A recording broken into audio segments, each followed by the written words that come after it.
Hi guys, welcome to the learning garden. अब हम start कर रहे हैं चैप्टर 7 का पार्ट 3। आई होप आपने फर्स्ट 2 पार्ट्स को देख लिया होगा और आपको वो समझ में भी आए होंगे। अगर कोई डाउट है तो आप कमेंट सेक्शन में प्लीज़ कमेंट करके पूछ सकते हैं। आगे हम देखते हैं कि जब खाला ने उन्हें बताया कि सारे जो वर्ड काउंसलर होते हैं वो कमेटीज़ बना के हर इशू पे डिपेंड करते हैं और डिसाइड करते हैं कि उन्हें किस प्रॉब्लम को किस तरह से सॉल्व करना है। तभी शंकर पूछता है कि हमारी सिटी तो बहुत बड़ी है और ऐसे तो मतलब इसमें बहुत सारी प्रॉब्लम्स आती होंगी, तो उन्हें किस तरह से मैनेज करते होंगे। तो क्या इसका मतलब एमसी में बहुत सारे लोग काम करते हैं। तब खाला उन्हें बताती है कि हाँ, हमने अपनी सिटी को अलग अलग पार्ट्स में डिवाइड कर रखा है, अलग अलग डिपार्टमेंट्स में डिवाइड कर रखा है। For example water department, garbage collection department, जो एक वो डिपार्टमेंट जो कि गार्डन्स की देख रेख करता है, या फिर जो रोड्स की देख रेख करता है उसका अलग डिपार्टमेंट होता है, सैनिटेशन डिपार्टमेंट। तो हमने इस तरह से अलग अलग डिपार्टमेंट्स डिवाइड कर दिए और फिर उन डिपार्टमेंट्स में आगे भी फर्दर जो नीचे जो और भी लोग काम करते हैं, तो टोटली बहुत सारे लोग काम करते हैं एक एमसी के अंडर। अब बच्चों को बात करते करते बहुत देर हो गई थी, तो खाला ने उन्हें बीच में कबाब खाने के लिए दिए। लेकिन खाने के बाद जो वेस्ट बचता है तो बच्चे पूछते हैं कि खाला अब हमें ये गार्बेज कहाँ पे डालना है। और तभी उनके दिमाग में क्वेश्चन आता है कि खाला, जो गार्बेज होता है एमसी वाले इसको कहाँ से कलेक्ट करते हैं। तब खाला उन्हें बताती हैं, जैसा कि तुम देखते भी रहते हो कि यूजुअली जो गार्बेज है वो स्ट्रीट के कॉर्नर पे दिखता है हमें पड़ा। तो उस टाइम पे क्या करते थे कि जो हमारे आसपास के नेबर होते थे वो भी अपने गार्बेज को उसी के ऊपर फेंक देते थे, और तब एमसी वाले वहाँ से उसकी सफाई नहीं करवा रहे थे, तो वो बहुत बड़ा ढेर बन गया। और उसकी वजह से डॉग्स, रैट्स और जो फ्लाइज है वो वहाँ पे अट्रैक्ट होने लगी। लेकिन कुछ टाइम बाद प्रॉब्लम इतनी बढ़ गई, उसमें से इतनी गंदी स्मेल आने लगी कि लोगों ने वहाँ से जो घर हैं वहाँ से बाहर ही निकलना छोड़ दिया, और वो अपने बच्चों को भी गली में खेलने के लिए नहीं जाने देते थे कि कहीं वो बीमार ना हो जाएं। तो अब खाला इसके पीछे उन्हें एक स्टोरी सुनाती है कि कैसे आज हमारी स्ट्रीट इतनी साफ है। इसके पीछे एक प्रोटेस्ट की स्टोरी है, एक कम्युनिटी प्रोटेस्ट। ये इसमें क्या हुआ और कैसे हुआ वो हम देखते हैं। Yasmin Khala continued, the women were very unhappy about the sanitation and even came to me for advice. अब इस सारी सिचुएशन से वहाँ की जो उस लोकेलिटी की जो वुमेन्स थी वो बहुत दुखी थी, तो वो एक दिन खाला के पास आती हैं एडवाइस लेने के लिए। तब खाला उन्हें बताती है कि मैं इस बारे में वहाँ पर डिपार्टमेंट में बात करूँगी, लेकिन मैं श्योर नहीं हूँ कि इस काम में कितना टाइम लग सकता है, कि इस काम को पूरा होने में कितना टाइम लग सकता है। तभी उन लेडीज़ का जो वो ग्रुप था उसमें गंगाबाई नाम की एक लेडीज़ थी, वो बोलती है कि हमें वार्ड काउंसलर के घरों के बाहर जाके प्रोटेस्ट करना चाहिए। हमने उसे वोट देके इलेक्ट किया है, तो अब वो हमारे लिए काम क्यों नहीं करता। तो वो जितने भी वो एक छोटा सा ग्रुप बना के जो भी वो लेडीज़ आई थी वो क्या करती हैं, वो सारी वार्ड काउंसलर के घर के बाहर चली जाती हैं और वहाँ पे स्लोगन्स लेके बहुत तेज तेज चिल्लाने लगती हैं। तभी वो वार्ड काउंसलर पूछता है कि क्या हुआ, आप इस तरह से मतलब बिहेव क्यों कर रहे हो।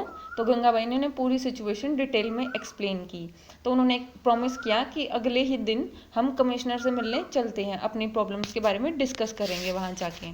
तो गंगाबाई उन्हें पूछती है कि, और वो गंगाबाई को एक सजेशन देते हैं कि हम अपने साथ एक सैनिटेशन इंजीनियर को भी लेके चलते हैं। अब सैनिटेशन इंजीनियर को ले जाने का क्या फ़ायदा होगा कि वो जब जाके कमिश्नर को बताएगा डिटेल में कि हाँ उस लोकेलिटी में इस तरह से सिचुएशन ख़राब हो चुकी है, तो जल्दी से जल्दी एक्शन लिया जाएगा।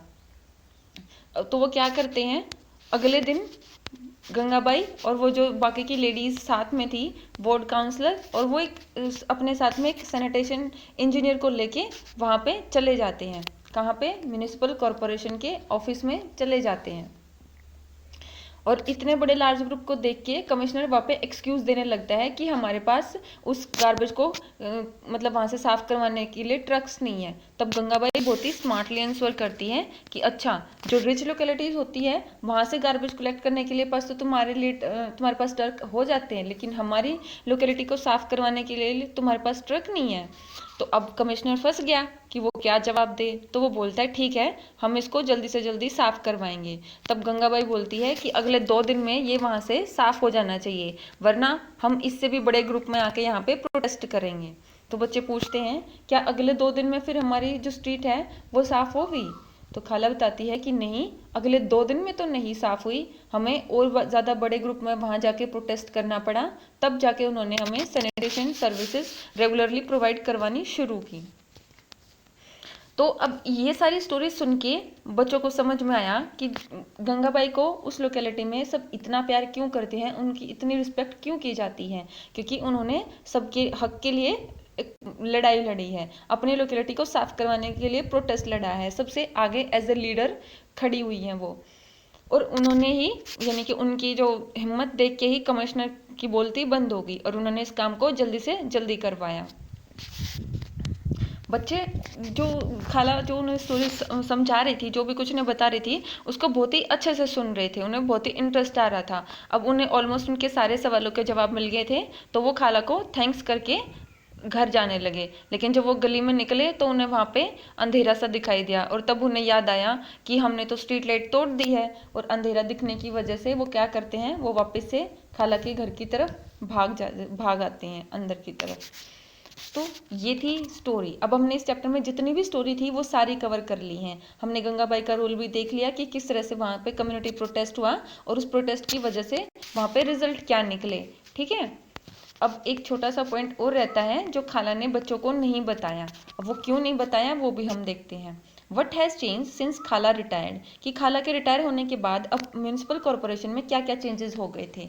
तो क्या चेंजेस हो गए थे और खाला ने उन्हें बच्चों को क्यों नहीं बताया था। What Yasmin Khala did not mention to the children.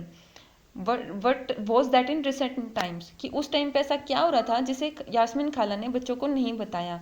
अब क्या होने लगा था कि जो कमिश्नर थे वो ना प्राइवेट कॉन्ट्रैक्टर्स को हायर करने लगे थे। जो गार्बेज को कलेक्ट करने की प्रोसेस है उसके लिए वो प्राइवेट कॉन्ट्रैक्टर्स को हायर करने लगे थे। पहले ये काम जो गवर्नमेंट के एम्प्लॉय होते थे वो करते थे, लेकिन अब कॉन्ट्रैक्टर्स के थ्रू इसको करवाया जा रहा था। इस प्रोसेस को बेसिकली हम सब कॉन्ट्रैक्टिंग बोलते हैं, यानी कि जो प्राइवेट कॉन्ट्रैक्टर को हायर करके इस काम को करवाने की जो प्रोसेस थी उसको हम सब कॉन्ट्रैक्टिंग बोलते हैं। इसका मतलब क्या होता है कि पहले जिस काम को गवर्नमेंट के वर्कर्स करते थे अब उसको प्राइवेट कंपनी के वर्कर्स करते हैं। अब आपको लग रहा होगा कि ये तो अच्छी चीज़ है कि अब प्राइवेट कंपनी के वर्कर्स उसको कर रहे हैं, क्या पता वो मतलब जो गवर्नमेंट के ऑफिसर हैं उनसे अच्छा काम करके दे रहे हो सकता है कि उन्होंने अच्छा काम किया हो, लेकिन इसके साथ साथ इसके कुछ डिसएडवांटेजेस भी हैं। वो क्या हैं कि जब वो वर्कर्स जो गवर्नमेंट के अंडर काम करते थे पहले, उनके लिए उनकी जॉब परमानेंट होती थी और उनको पैसे भी ज़्यादा मिलते थे, लेकिन अब जो कॉन्ट्रैक्ट वर्कर्स थे उनको इस काम के लिए बहुत ही कम पैसे मिलते थे और उनकी जॉब जो है वो टेम्परेरी होती थी। उनके लिए ये जॉब अब काफ़ी ज़्यादा डेंजरस हो चुकी थी, क्योंकि उन्हें सेफ्टी के लिए कोई भी इक्विपमेंट नहीं मिल रहे थे कॉन्ट्रैक्टर की तरफ से, ना कोई मास्क ना हैंड ग्लव्स, कुछ भी नहीं देते थे। और इतना ज़्यादा गार्बेज हो जाता था इकट्ठा, उसमें से इतनी गंदी गंदी स्मेल निकलती थी, लेकिन अब ना चाहते हुए भी उन वर्कर्स को वहाँ पे सांस तो लेना ही पड़ता था। अब कोई सांस रोक के भी रखेगा तो कितनी देर रोक लेगा। अब ना चाहते हुए भी वो सारे बैक्टीरिया या वो गंदी स्मेल उनके अंदर जा रही थी, जिसकी वजह से उन्हें काफ़ी ज़्यादा हेल्थ प्रॉब्लम होने लगी थी। यानी कि अब उनकी लाइफ पे बहुत ज़्यादा बैड इम्पैक्ट क्रिएट होने लगा था। तो ये थे इसके डिसएडवांटेजेस, और ये बात खाला ने बच्चों को नहीं बताई थी। आई होप आपको चैप्टर समझ में आया होगा। अगर आपको वीडियो पसंद आई है तो इसे अपने फ्रेंड्स के साथ ज़रूर शेयर करें। वीडियो को लाइक और डिसलाइक करके फीडबैक ज़रूर दें। खुश रहें, मस्त रहें, पढ़ते रहिए।